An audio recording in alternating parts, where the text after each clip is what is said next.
started. What's good, everybody? Kurnick here for the Kurnick Network, and I feel like everyone's been waiting for this video for a while because ever since season 1 in the Ayaka Wada needs to shut up video that I was talking about just in that instance, I had a lot of people thinking that I hate her for some reason when Ayaka Wada is actually one of my favorite idols of all time.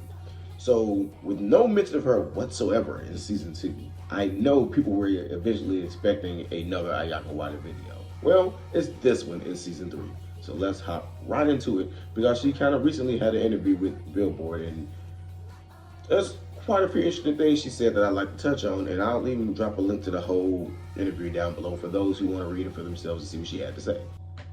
Now, I've been a fan of Wada since the Shugo Chara days, so it came as an absolute shock to me, the part of the interview where she mentioned that she actually never had any intentions to be an idol. Like, that wasn't even her idea. That wasn't something she was thinking of. It was just her dad was like, you know, my daughter's cute. She could be an idol. Let's have her try out. And that's kind of how the whole thing happened. And so it's kind of interesting to look back at all the events that took place through the Shugo Chara days, through Smilers to Anjamu, and just how they turned out. And the whole time, I don't think you could even glance at that and tell that that's not what she wanted to do. Because even though that's not what she wanted to do, just Wada being the type of person she was, she did just kind of commit to that role, and she wanted to, she wanted to do the best she could at it. But at the same time, she did notice that there were quite a lot of restrictions. Like I've been telling people all the time, even as an idol fan, I've been telling people all the time, a lot of these agencies are just really, really controlling about every little aspect, every little detail about these things. That's why I tell people, like, these idols, most of the time, these personalities that you see isn't really them. Some of them are kind of like it. Like, you cannot convince me that Ano isn't just problematic on purpose. That's just her. She's kind of quirky. But most of these idols, is what you see is what you get is not really them. It's a caricature. It's a caricature. It's a personality that was manufactured to make sales and to sell CDs. Like, there's a part of the article even where Wada goes on to mention how how they were so controlling, like something simple like she wanted to get bangs or something, and they were like, nah, we're not doing that. I'm like, really? You can't control your own hairstyle? That's, yeah, up front, it seems like up front has become a lot more lax since then, but I do believe that they were like that then, because thinking back at the Shugo Chara days, yeah, all of them kind of had, like, you could tell that they decided the hairstyles for them and everything. And I'm like, that's a little too much power and a little too much control to have over somebody. So at the end of the day, I'm not gonna sit there and act like none of it was justified, because they are a company, they are trying to make money, and at the end of the day, they're trying to cater to what they know people want so that they can make sales and then turn a profit. That's just how companies work. If you have a problem with how companies work, I don't know. If you expected me to get on this video and just bash up front and just bash just the idol industry or just, no, that's not what's gonna happen in this video. Like, I'm gonna critique a lot of stuff, definitely, but I'm not gonna just come out back, oh, this is horrible, this has to change. Because even from my understanding, from what I read from the article, that's not even what Wada wants herself. Like, she points out how when she went to college, she went to an all-girls college, and when she first started diving into the whole feminist thing. However, I don't even like giving her that title because of what feminist means in the U.S., and it's way different here. Like, she has a whole lot more logic and reasoning behind her when she says feminist. Where here in the States, it's not the same thing. So I'm like, she has like what the whole feminist movement was based off of, what it was based off of, like equality and everything. She has that in mind, whereas kind of here is like, oh no, we want to just have it our way. So I'm like, I don't even like giving her that title. And for the longest, she didn't even like giving herself that title. So I'm probably gonna avoid calling her a feminist for the rest of this video, because I still just don't, because of the way we've sullied that word. I don't associate that with Wada, because she's just not, in my opinion. She's an activist, but I wouldn't readily say feminist. Like, one major difference that she has compared to what we have over here is when she was talking about just femininity and gender roles and stuff like that. Yes, I know Japan is very, very old fashioned. We know this. They're very old fashioned, and a lot of their viewpoints are kind of dated by today's standards. But I'm glad she said what she said, though, in the interview, because she is saying that, you know, things need to be changed, they need to shake up the system a little bit, because a lot of people's idea of what just femininity means over there is basically what they see with an idol. Like, okay, cutesy girl, flowers and dresses and stuff. And she's like, well, there's more to it than just that. And I'm like, yeah, I agree with that. I totally agree with that. And the reason why I can agree with that when she says it as opposed to when people here say it is because here's the difference, all right? In the States, instead of trying to expand upon these roles or make modifications and make things better, instead we took it and just said, erase everything. Just erase it all and start all the way back over. And when at any point throughout human history has it ever been a good idea to take something that's been established, the pillars, the foundations that's upholding everything? When has it ever been a good idea to take that and just get rid of it completely? Like, you have to at least keep the basis and, you know, go from there. And that goes for everything, even like technological advances. Like, you look at a cassette and then you look at a CD. It still kept the basis of how to deliver music at the same time. It's reading data, and then that data produces music. If it was a vinyl record, it is reading that data produces music. If it's a cassette, it's reading the data on the film, and that data is producing music. If it's a CD, it's reading that data on the CD, and then that CD puts out music. Heck, if you're streaming it digitally, it is reading the data from the cloud or whatever, and then that data is producing music. That has always been the way that it is. Just don't change that. So they're trying to like change the very foundation, I feel, in the U.S. It's like they're trying to change the very foundation of how things work. Like, yes, as times go on, things are going to change, and there will be times where I feel like we would need to make adjustments, and we do need to make changes. But that's just that. Making a change is not the same as hitting the delete button. And I feel like that just causes the collapse of society. Like, if things have worked that way for decades, centuries, millennia, and you decide to just change it and just hit delete completely and think you're gonna make something better, no. Again, you don't just hit the delete button and start from scratch. You take what's already there, what's already established, you look at what works, you look at what doesn't work, and then you take what doesn't work, and by seeing the parts that do work, you see how you can change it and make it better. But we decide to just hit delete on it and be like, nah, let's just screw all of that. None of this matters. Let's start everything over. And then we wonder why we see so many companies here just straight going bankrupt doing the woke stuff, as they call it, because again, instead of taking what exists and improving upon it, they hit delete and try to start from scratch. And again, show me any moment throughout human history where it was a good idea to just delete the very foundation, everything, and start from scratch, and it worked. It doesn't. You have to at least keep some part of what you're doing. Like, I'm pretty sure some people are probably not going to like this video. It's probably going to get thumbs down. I might even lose a couple subscribers. Maybe a little bit of those haters from way back when might trickle in and say something on this video. But one thing that I know you probably will never hear Ayaka Wada saying things like that is like the word mansplaining, as they say it. I don't think you will ever hear that come from her, because again, the difference between how we do it here and how she's trying to do things there is she's not trying to eliminate men altogether. No, like, she even said that she thinks everyone should get in on the conversation, and that's how you make improvements. That's how you make changes. And I'm like, I agree. That's how you do it.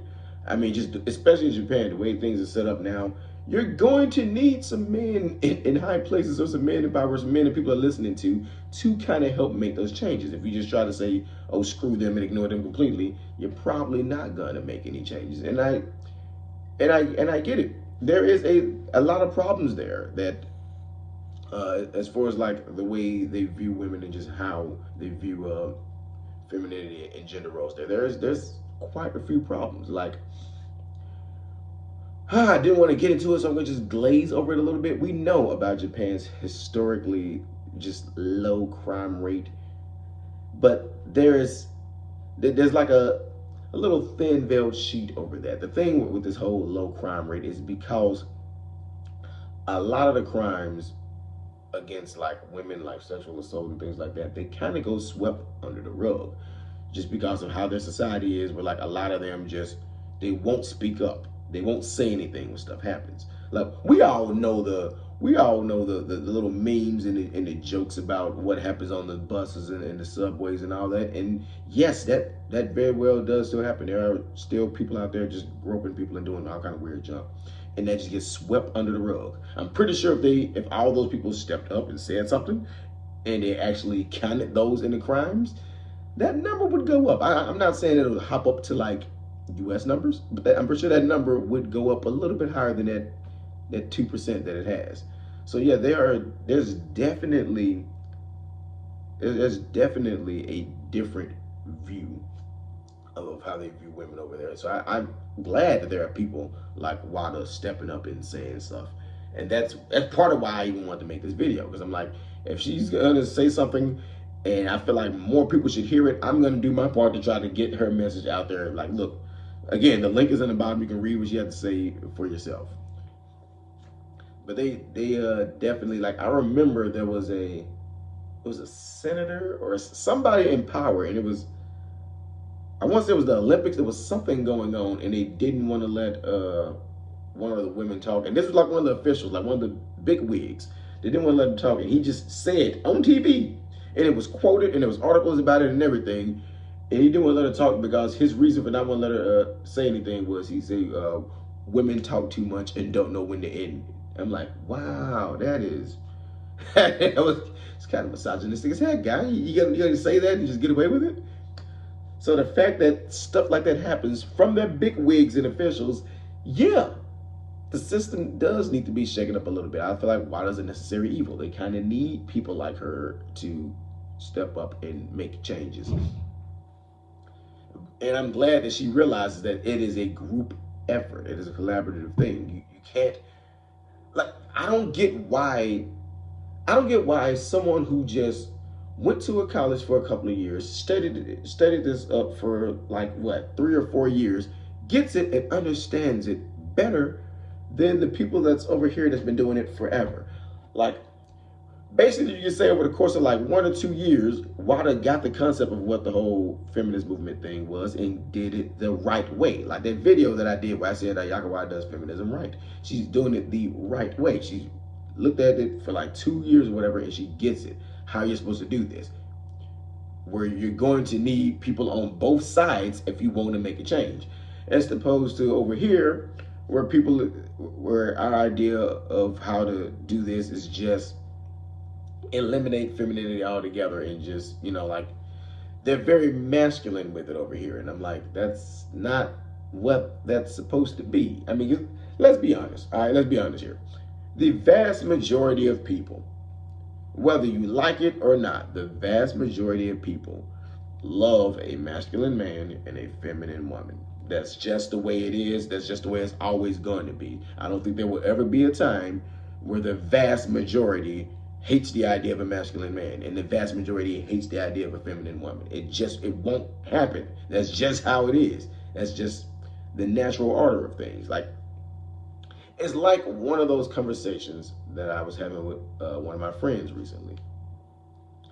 The reason why you'll notice a lot of things in society, why it feels weird, and why you may feel like, I'm not saying they are or they're not, but why you may feel like certain companies and certain organizations are pushing an agenda of some sort, Why I might feel like that is because back in the day, with like the 70s and 80s, 90s sitcoms and everything, they were promoting things that were like universal truths. I'd say it's like certain things that just understood. It's universal truth. No matter what country, where you go, it's understood.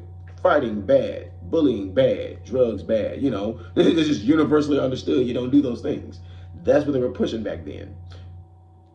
Whereas now it's like there's like a mixed bag of like there is, admittedly, I'll admit there is some good ideas in this stuff that people are calling woke in a gender ideology. There are some good ideas in this, but with the good comes some bad, and they're just, and without figuring out what works best, they're just trying to again erase everything and put this new role in place.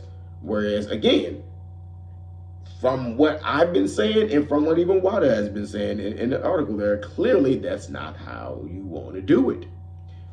You want to take what already exists and see what modifications and what changes you can make to make it better for everybody, to make things more acceptable for everybody, not just erase everything. Because again, if you erase the very foundation of something, just erase it completely and just try to start from scratch without using any of that foundation, 9 times out of 10, it's not going to work. You're basically trying to make a chicken pot pie by removing the chicken. Yeah, how? You can't do that. That's it's a chicken pot pie. You kind of have to use chicken. Like, no, we're going to use a chicken substitute, and that's a substitute chicken pot pie. Like, I'll give you another example of here's another example of like one of the things she said that I think she handled very differently than how we would have handled it in the U.S. There's a part of the article where she mentions how she just became very image conscious and aware of things, like as far as like her gender goes and everything, because of if she wears like, you know, like cutesy girl colors like pink or floral stuff or things like that. She have guys try to hit on her, or even catcall or whatever. And I'm like, okay. And she mentions more or less the male gaze, as they call it. And I'm like, yeah, okay, yeah, that sort of things happen. But the difference is, instead of just wanting to just beat up all of them or whatever, or just shame them for doing that, she just accepted, okay, look, this is a thing. This is how society is gonna go. And one thing that people don't mention when they always talk about that, like me as a gamer, I see it come up quite a bit in the gaming industry. They mention that a lot. Like they complain about like female character designs, like, oh, the male gaze, the male gaze. Well, here's the thing: people don't talk about the female gaze. That is very well a thing. It works both ways.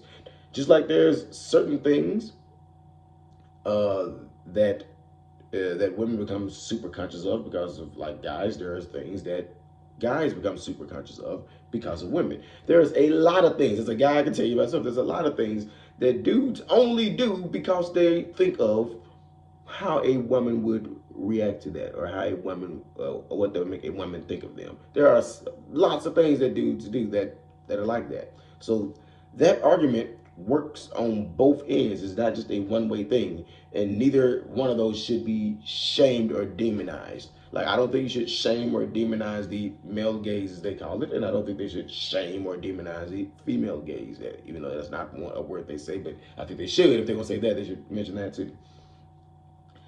And yeah, so she was mentioning how that was just came to her attention, and how she went to college, all girls college, and just started wearing stuff like t-shirts and jeans or whatever she wanted to, and it wasn't a problem as much. And so I'm like, yeah, again, I've said it, they do, Japan especially, they do need to like do better about what they allow, because I feel like that's why I don't get it. That's why I don't get why the whole feminist movement is so much bigger and radical and out of control in the U.S., where women have a whole lot more freedoms and a whole lot more rights, as opposed to Japan, where it's very old-fashioned, and they're not like that there. Now, I'm not. now she goes on and talks about her role as an idol and all of that. And I'm not gonna sit here and say idols should not be cutesy, because a lot of people do equate what idols are to their idea of what femininity is in Japan. I get that. I'm not gonna sit here and say idols should not be cutesy. I mean, look at me. I'm a connoisseur of cute things. I have freaking Sailor Mercury behind me. I don't know if you can see it right there.